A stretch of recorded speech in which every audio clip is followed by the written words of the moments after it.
Hello students, welcome to my channel education lane. तो magnetism में और आगे करने से पहले मैं आपको कुछ टर्म्स के बारे में बताऊंगी कि उन टर्म्स का मतलब क्या है। ठीक है, there are 4-5 terms which are very important, जिससे हम लैंगवेंस थ्योरम करेंगे डायमैग्नेटिक और पैरामैग्नेटिक सब्सटेंसेस की, और फेरोमैग्नेटिक सब्सटेंसेस के बारे में पढ़ेंगे कि उसका हमारा क्या प्रॉपर्टी है। ठीक है, तो वो जो प्रॉपर्टीज हैं, जो वर्ड्स हमारे जो यूज होंगे, जो टर्म्स हमारी यूज होंगी, उनका एक बार मतलब देख लेते हैं। तो let us start with the first है हमारा मैग्नेटाइजिंग फील्ड। नाम से ही पता चल रहा है कि फील्ड कि किसी मटेरियल को कितना मैग्नेटाइज कर रही है, कितना उसमें मैग्नेटिक प्रॉपर्टी जो है वो इंड्यूस कर रही है। मैग्नेटाइजिंग फील्ड डेफिनेशन कैसे लिखेंगे? The magnetic field which magnetises a material when placed in it is called magnetising field. जो मैंने बताया वही है कि कितना मैग्नेटाइज कर पा रहा है जब वो उसकी फील्ड में रखा हुआ है। Now SI unit is Tesla. ठीक है, हमारी सेकेंड टर्म है मैग्नेटाइजिंग फील्ड इंटेंसिटी और मैग्नेटिक इंटेंसिटी। इसको हमने किससे डिनोट किया है? एच से। अब देखो, इसके नाम से ही जाओ, magnetising field intensity. Magnetising field हमें पता चल गया। नो, मैग्नेटाइजिंग फील्ड इंटेंसिटी कि जो फील्ड जो आपको जो उसको मटेरियल को कन्वर्ट कर रही है मैग्नेटिज्म में, मैग्नेटिक प्रॉपर्टी उसमें डेवलप कर रही है, उसकी इंटेंसिटी कितनी है। ठीक है, तो डेफिनेशन लिखेंगे, it is the number of magnetic lines of force crossing per unit area.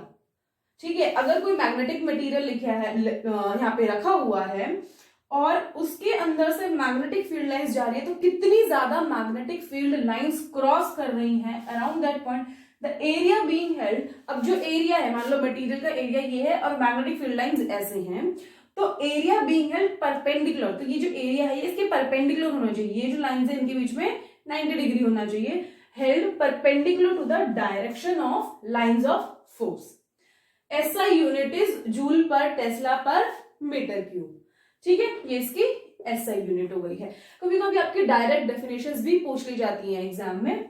Next है इंटेंसिटी ऑफ मैग्नेटाइजेशन, कि आपकी जो मैग्नेटाइज हो रहा है उसकी कितनी इंटेंसिटी है।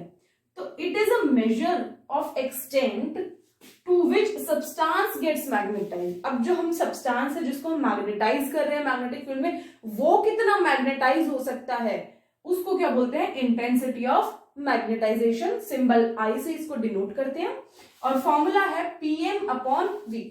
अब ये स्मॉल पी है, तो पीएम अपॉन वी, वी मतलब वॉल्यूम, उसका वॉल्यूम कितना है, पी मतलब उसके मैग्नेटिक मोमेंट कितना है। ठीक है, magnetic moment knots of poles बनाते हैं, छोटे छोटे होते हैं। जैसे अगर मान लो आपका इलेक्ट्रॉन रिवॉल्व कर रहा है, फॉर एग्जांपल अब ये आपका न्यूक्लियस है और ये जो इलेक्ट्रॉन है वो ऐसे रिवॉल्व कर रहा है, तो इलेक्ट्रॉन जो एक चार्ज पार्टिकल है, जब चार्ज पार्टिकल मूव करता है तो वो क्या डेवलप कर लेता है? मैग्नेटिक फील्ड कर लेता है।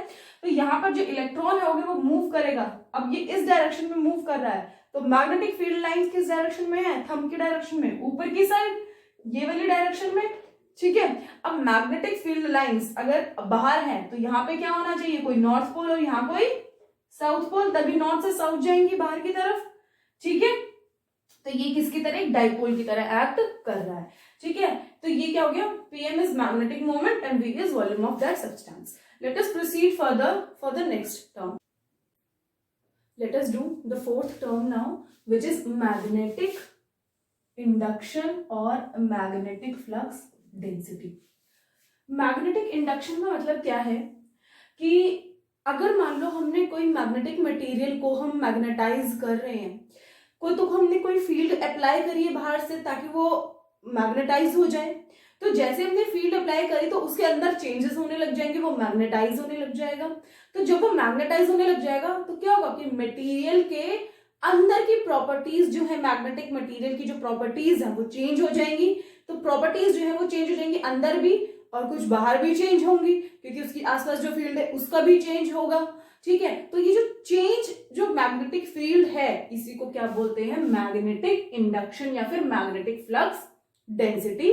डिनोट करते हैं सिंबल कैपिटल बी से। ठीक है, now let us know how to write when a magnetic material is placed in a uniform magnetic field H, जब भी कोई मैग्नेटिक मटेरियल जो है वो फील्ड H में रखा हुआ है तो it acquires magnetism and develops its own magnetic field, और वो अपनी एक मैग्नेटिक फील्ड डेवलप कर लेगा ड्यू टू इंडक्शन.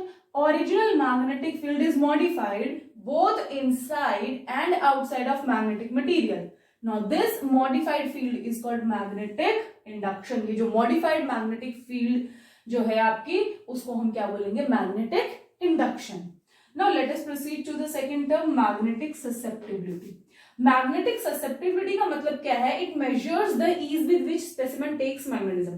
मतलब आपका अगर कोई भी मटेरियल लगा है वो कितनी इजीली हो जाता है, मतलब उसको कोई दिक्कत नहीं है, वो कितना इजीली जो है मैग्नेटाइज हो जाता है, उसको क्या कहते हैं हम? Magnetic susceptibility. इसको डिनोट करते हैं सिंबल काई एम से, सिंबल ऐसे, और ये स्ट्रेट लाइन ऐसे बनेगा यहाँ पे, यहां तक.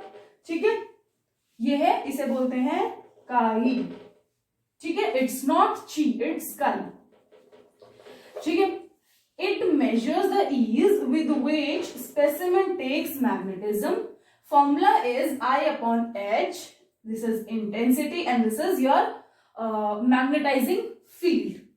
It has no units because दोनों की यूनिट क्या है? सेम है. ठीक है, now the last term magnetic permeability. अब मैग्नेटिक परमिएबिलिटी का मतलब क्या है? परमिएबल मतलब कि कितना परमिशन दे रहा है वो. ठीक है, तो कोई भी मटेरियल जो है मैग्नेटिक फील्ड को, या जो उसको इंटेंसिफाई कर रहा है, उसको मैग्नेटाइज कर रहा है, वो उसको कितना अलाउ कर रहा है उसके थ्रू पास करने के लिए. It measures the degree to which the specimen can be penetrated. Specimen को पेनिट्रेट कर सकते हैं, वो मेजर करता है कितने आसानी से. Now mu is equal to, इसको डिनोट करते हैं सिंबल म्यू से. Mu is equal to B upon H. SI unit is henry per metre. Relative permeability मतलब क्या है? अब ये किसी भी मीडियम में, मतलब म्यू आर मतलब रिलेटिव, मतलब किसी के कंपैरिजन कर रहे हैं, तो रिलेटिव परमेबिलिटी का मतलब है mu upon mu naught. Mu naught ये हमारा फ्री स्पेस में हो गया है.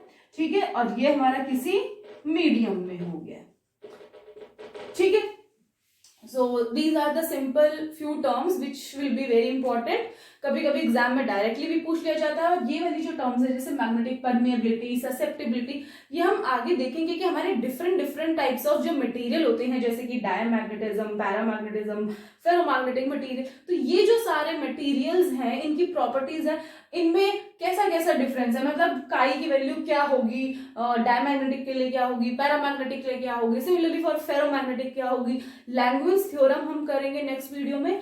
तो this is all about this video कि हमने सारी टर्म्स को अच्छे से पढ़ा और समझा. Please subscribe channel education lane and thank you.